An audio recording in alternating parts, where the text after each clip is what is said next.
The last video I made on Daniel Larusso, I talked about how he progressively got worse but managed to find clarity and make a comeback arc in seasons 3 and 4, showing that there is some hope for the character, even calling down the violent Chozen, which season 1 Daniel would never do in my opinion. Season 5, in my opinion, stirs up the story of Daniel Larusso to a whole new level, and in my opinion, you might be able to make the case that he has the best character arc in season 5. During season 5, we see Daniel trying to sabotage Silver. However, anytime Daniel made a move, Terry was already 2 steps ahead, making Daniel on edge. We see him managing to get Mike Barnes on his side, but this backfires, with Terry literally setting Mike's store on fire. Reason for this is because Terry and Mike had a contract back in Karate Kid 3, and we all know Mike used to bully Daniel, so Daniel thought, okay, he might go and team up with Terry, but it turns out that Mike is actually a good guy. And so now he's basically trying to get Terry sued for what he did to Mike, which Terry already saw through. Then when they interact with Amanda trying to get recognition, or I'll just say they're at the rich people party, we see Daniel's paranoia hit him in the face, harming Terry, who put in a good word for Amanda. And I know a lot of people are probably going to be like, oh my god, Daniel is so annoying this season, why is he just trying to attack Terry all this time? But I feel like for people who haven't seen the Karate Kid movies, it's a whole different perspective, because Terry legit manipulated Daniel and made him reach an all-time low, making him learn Cobra Kai, making him learn a fighting style that doesn't go with his philosophy at all. And when he realizes that something's wrong and he needs to turn to Miyagi, he gets trapped by Mike, Kreese, and Terry. If it wasn't for Miyagi, Mike would have just beaten up Daniel the whole time with Terry and Kreese laughing at his face. So obviously Daniel is going to be on edge here, and this causes her and Daniel to have a big argument, and she even leaves with Sam and Anthony for a bit.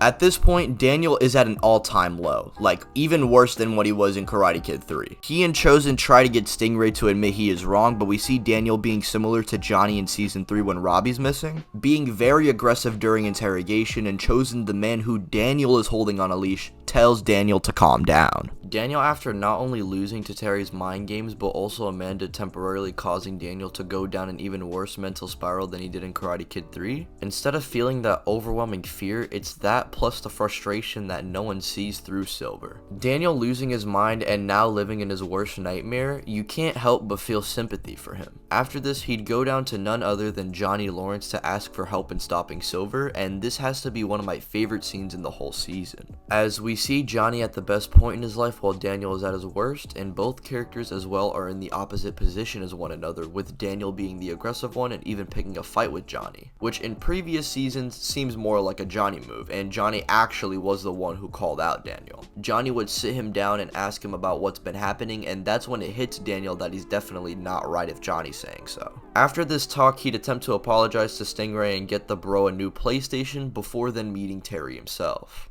Daniel, enraged at the mere sight of him, would strike first only to get embarrassed by Terry. Terry would tell Daniel to let out all of his rage, which is not how Daniel normally fights. He was too reckless but tried to wail out all his rage on Terry, but it just didn't work. Terry would see right through him and break Daniel both physically and mentally, and Daniel, after losing the fight, gives up and believes there isn't a way to defeat him. Johnny and Chozen both by this point are ready to fight Terry, plus Amanda returns and learns the truth about him, ensuring that they are okay. However, Daniel doesn't want to lose anyone he cares about, so he's done trying to fight Silver, and he's now going about his life. Bro really quit Miyagi Do like he was Spider-Man, bro. However, thanks to Amanda, she managed to get the fight back into Daniel. Miyagi may have avoided fights, but he never ran away from one he had to fight, and Daniel is the person that can help them defeat Terry. He is the key to all of this, and in my opinion, it makes a lot of sense as Daniel has had the most history with him, plus all the main students as well know Miyagi Do by this point. Probably just as good, if not better than they know Johnny style. It's funny that Daniel is the main character of season 5, but that's one of the main reasons why I really like Cobra Kai switch up in seasons, as some seasons have different protagonists. Johnny consistently is the protagonist of the show, but besides him in this season, Daniel got the most spotlight. He'd go on to train the others with Chozen and Johnny, and eventually go out to celebrate, leading into Mike Barnes being their limo driver somehow and trying to assault them because of his store burning down. However, Mike Barnes would learn it was Terry Silver, and he'd even try to encourage Daniel to try and go with him to try and get the drop on Terry Silver, even though Daniel does not think that's smart at all. Johnny and Chozen both agree with Mike, and so all three of them legit go in the limo and leave Daniel, who's now trying to go and help the kids. And thanks to the help of Stingray, he arrives to find Terry Silver beaten up, and this is due to him facing off against Chozen and basically losing, but he just caught him off guard, so he technically won in the end. And after Terry implies that he killed Chozen, along with the others, plus attempting to use the Quicksilver method, Daniel doesn't let any of this unhinge him and is rather focused and calm. This is the exact opposite of their last fight, as Terry was the calm one and laughing at Daniel's face, and Daniel was the one freaking out. But now the roles are reversed. Daniel easily sees through Terry's moves and even uses the technique that started it all. The mother